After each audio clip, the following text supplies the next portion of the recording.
The month of July 2010 was yet another busy time for the Minister for Medical Services, Professor Peter ANYAN'G.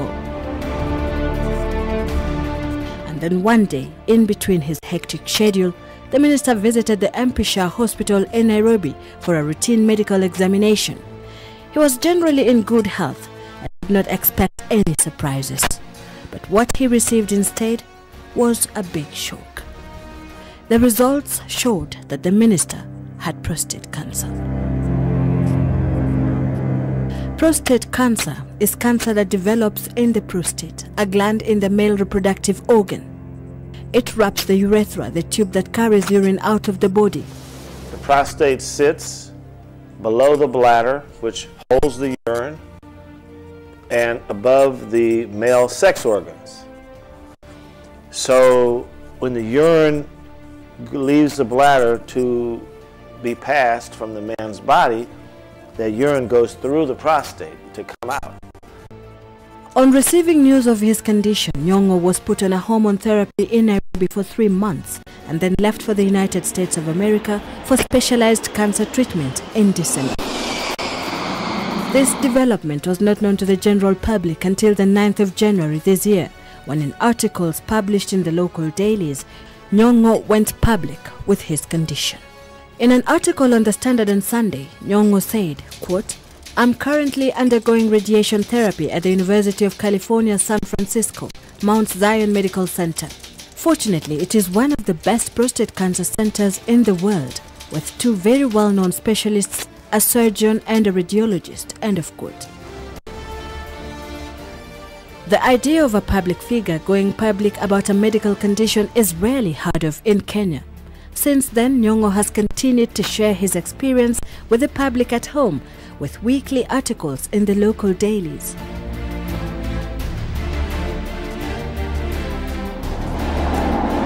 Citizen TV decided to find out more from ANYAN'G, and we flew to the United States of America to spend some time with the minister. This is San Francisco, a city in the state of California on the western shore of the United States.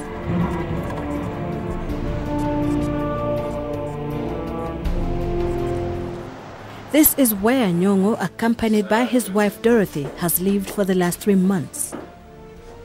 We began by asking the minister how he and his family reacted to the news that he had cancer. Well, it was a shock, of course, and I was angry.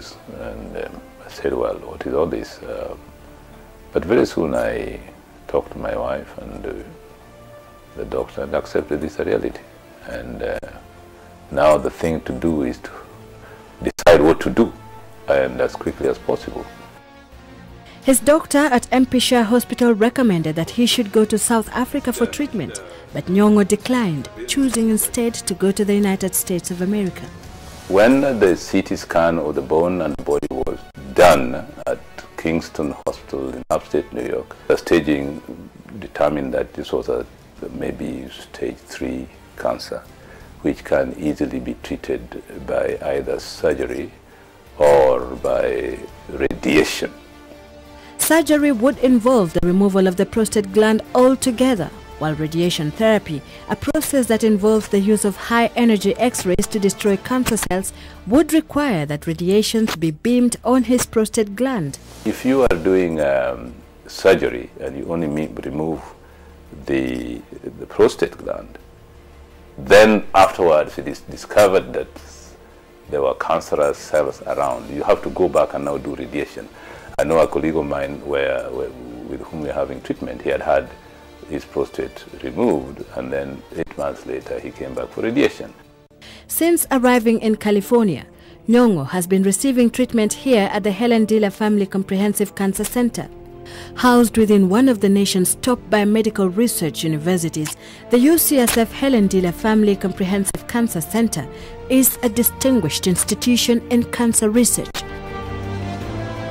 endowed with state-of-the-art medical equipment. The table itself can rotate 90 degrees. We've treated people from the top of their head, bottom of their feet.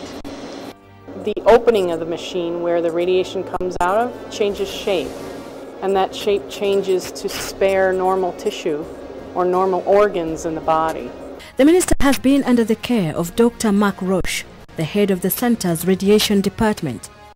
Some men worry more if they have radiation, and they will choose surgery because they're paranoid about the effectiveness of radiation. Other men will say, well, what do the data look like? And when you explain the data to them, will become more confident that radiation is useful. And the major advantages of radiation are there's a lower risk of erectile dysfunction. NYONGO chose radiotherapy, so once every weekday for 5 weeks, he came to the hospital to receive the radiations for 20 minutes. During his treatment, the professor learned a lot about prostate cancer, and when our special report continues tomorrow, NYONGO has critical advice for every Kenyan man over the age of 18 years. Your health really is the only thing you got to keep you in this world. Whatever you're doing, whatever work you're doing, whatever money you're earning, if you don't look after your health, then why are you doing that? Why are you earning this money? I mean, what's the point? Citizen Special Report continues tomorrow. Sylvia Chebet, Citizen TV.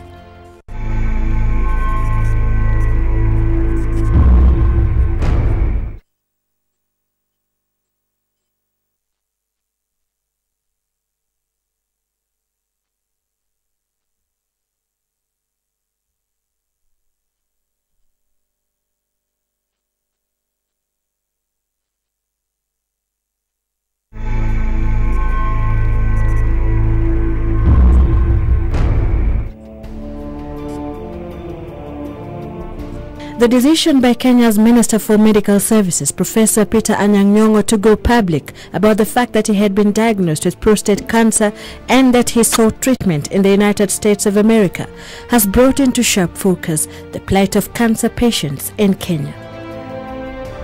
Every year, 82,000 people are diagnosed with cancer in this country, further stretching the limited cancer treatment resources available at the Kenyatta National Hospital, the only public facility that offers that kind of treatment in the entire country. The ones who go through treatment, it's like only 3,000 to 6,000 out of the 90,000 patients. In his 3-part series on The Standard on Sunday, NYONGO appeared humbled. He wrote, "The situation in our country is simply deplorable, and my heart bleeds for our people when I accept this." In the article, he points out that there are only 5 oncologists or cancer doctors in the public sector working at Kenyatta Hospital. Supporting personnel are lacking. General surgeons are forced to operate on cancer patients with outdated and imprecise equipment. As it is now, one of the machines has broken down and it cannot be repaired. Okay, there's intention to try and, we are going to replace this machine very soon, maybe in the next 1 month. But as it is now, we are having 110 patients who are all going through one equipment, which is supposed to be handling only about 50 to 60 patients. What is happening at the Kenyatta Hospital, according to the Medical Services Minister, is one of the worst tragedies in the history of healthcare delivery in Kenya. In this day and age, to realize that Kenyatta National Hospital has only one Cobalt C60 machine for the radiation of cancer patients is a disaster. C60 Cobalt machine, when you talk to people here in the US, was last seen in health facilities 20 years ago. We now have a waiting list which has gone up to September. Regarding prostate cancer in particular, there is yet another disturbing observation researchers have made. Prostate cancer appears to target black men in particular. It's clear that prostate cancer is much more common in African American men. So one of the controversies is this an inherent characteristic of African men? Or is it just African American men? Well, it's a little difficult to tell because, first of all, prostate cancer screening is not popular in Africa. In most cases, prostate cancer does not have obvious symptoms, and a growing tumor may escape notice because the prostate itself grows bigger as a man gets older. You begin by having frequency in urination. You go to pass water more frequently than you should, really. They might present with back pain. They might present with hip pain. Professor NYONGO has some advice for Kenyans and their lifestyles. Eat well and eat nutritious foods. Roast meat, roast chicken, and overly oiled food is bad for you. It will increase your cholesterol, and that is the thing that is very cancer promoting. Sugar is a terrible thing to put into your body because cancer cells feed on sugar. I made that mistake myself. As for Kenyan men in particular, the minister has some food for thought. The terrible habit in Kenya, I think, which has become a tradition, of going out and eating nyama choma and drinking beer. It should be done in moderation, actually, because it has been proven now that it is one of the biggest causes of colon cancer, pancreatic cancer, prostate cancer, and so on. If you make it a habit from the age of 18 to the age of 50, you are a sure candidate for those. When no less than the Minister for Medical Services decides to seek treatment in a foreign country, what message does it send about the state of Kenya's healthcare services, and what does it mean for the millions of Kenyans who can't afford to seek similar treatment abroad? In tomorrow's episode, Professor NYONGO talks about the state of cancer treatment facilities in Kenya. I got terrible news and information after I wrote those articles from Kenyans, and people sent me photographs of ordinary Kenyans dying in villages with huge wounds on their necks, cancerous wounds, but they don't know where to go. Citizen Special continues tomorrow. Sylvia Chebet, Citizen TV.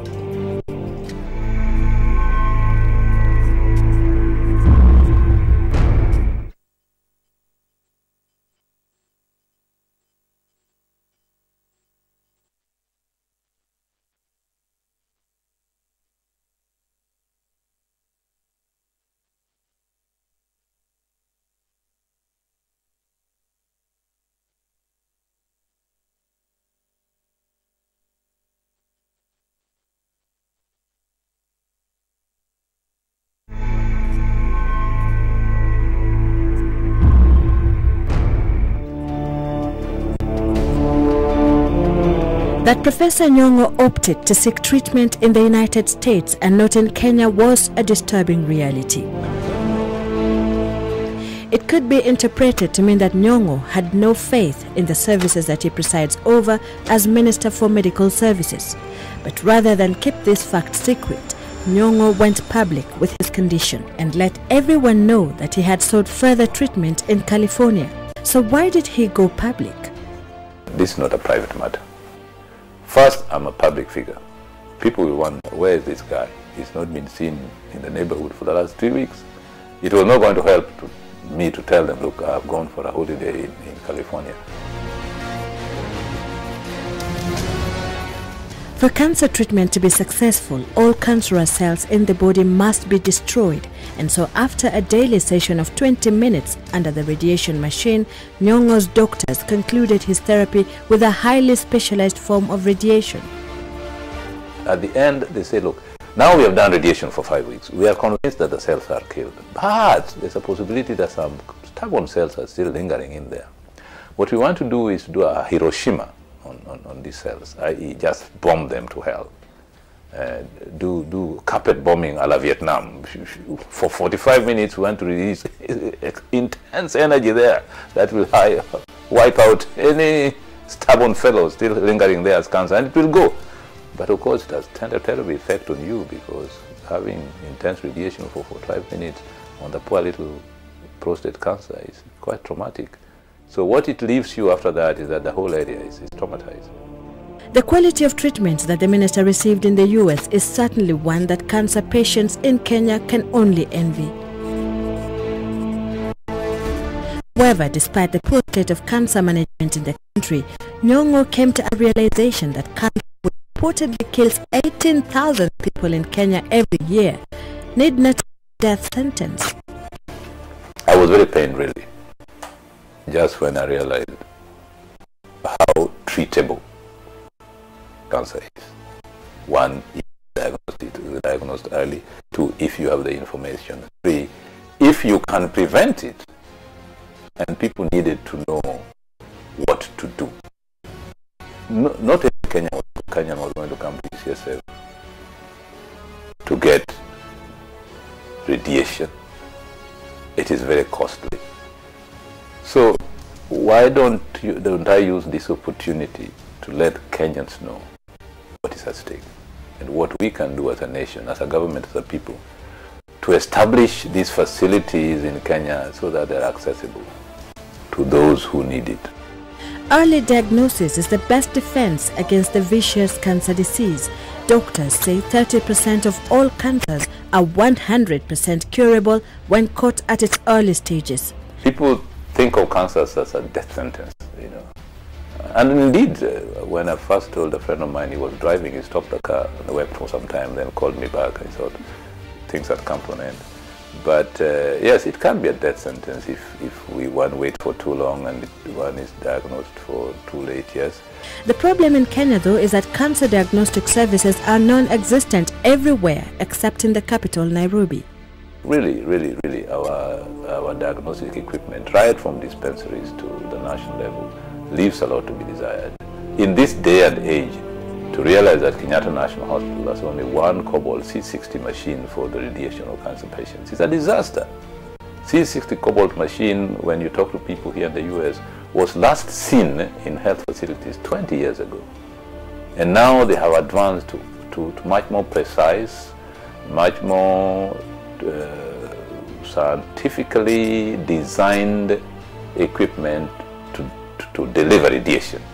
And when you're dealing with the cells in the body, you want to make sure that you irradiate the cells that are cancerous and leave the other healthy cells, you need very precise equipment to do that. The minister reckons that government needs to look into the plight of healthcare providers. Many nurses trained in both private and public institutions running around with no jobs, and yet government needed to employ them. So I think first and foremost, let us rejuvenate the health system, both in terms of human resources and equipment.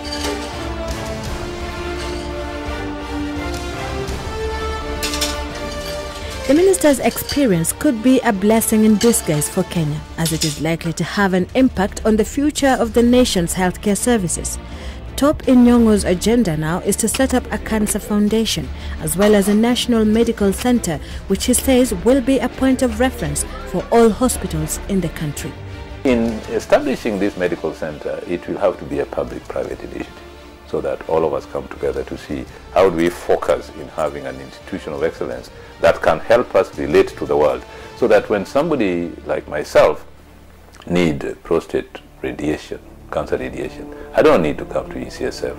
There will be a medical center in Nairobi. If we don't have a specialist, we can fly him in to use the equipment we have in situ.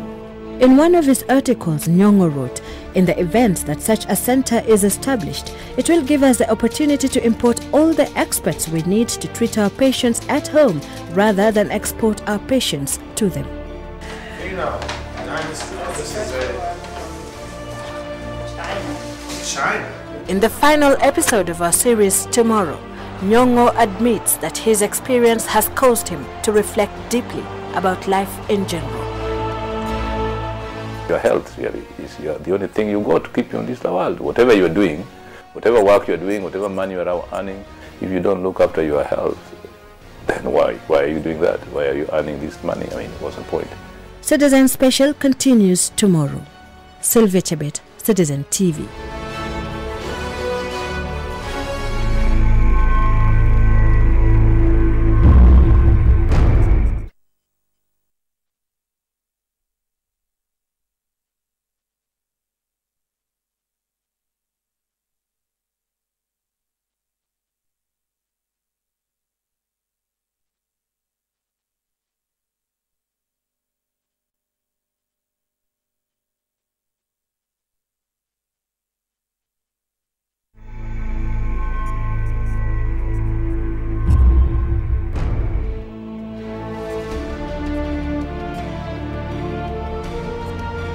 After 5 months of receiving treatment for prostate cancer in the United States of America, Kenya's Minister for Medical Services, Professor Peter ANYAN'G, returned home, satisfied with the treatment he had received so far. Now I feel great. Now I feel I've conquered the beast, as it were. Because the life after radiation, if you look at the things that you need to do and you do them properly, is manageable. And of course, since I've been treated by very competent people who have done thousands of these things before, they assure you that what we have done is a state-of-the-art treatment. It couldn't have been done any better anywhere. During his free time, NYONGO found time for a variety of activities.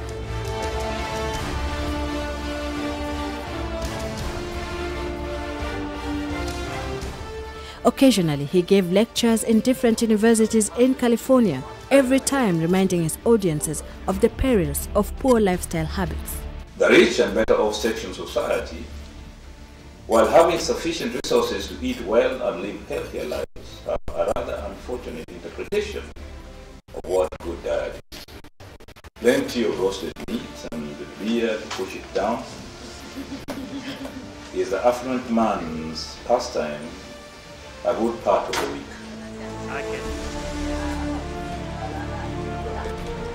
He also found time for social activities.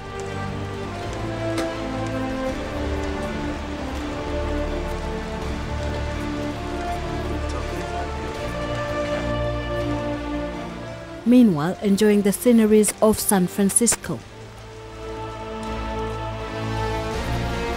The people are present. For example, if you are standing at the corner of a street and you have a map in your hands and you are trying to go, somebody will come to you and say, "Can I help you? Where are you going? Where do you want to go?"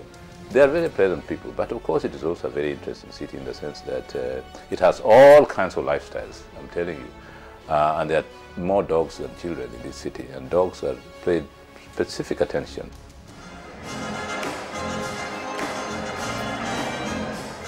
On Sundays, he attended a church in the neighborhood. His experience with cancer has made him reflect more about life. I think it's important to take every day as important. Spiritual life, human relations, networking, helping other people, avoiding stressful situations, being a good human being.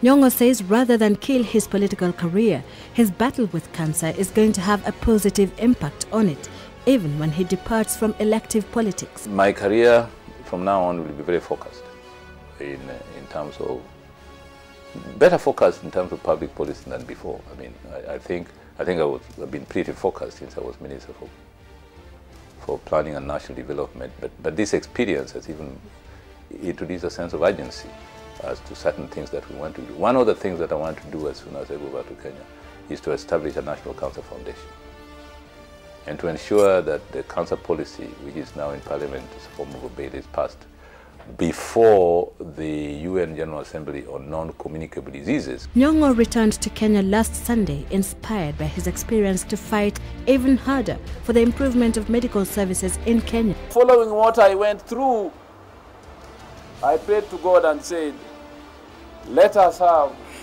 proper planning and resources to give this kind of help to Kenyans. And as he settles down to perhaps a less rigorous routine, he would like Kenyans to develop a habit of paying attention to their health. Whatever work you're doing, whatever money you're earning, if you don't look after your health, then why? Why are you doing that? Why are you earning this money? I mean, what's the point? Sylvia Chebet, Citizen TV.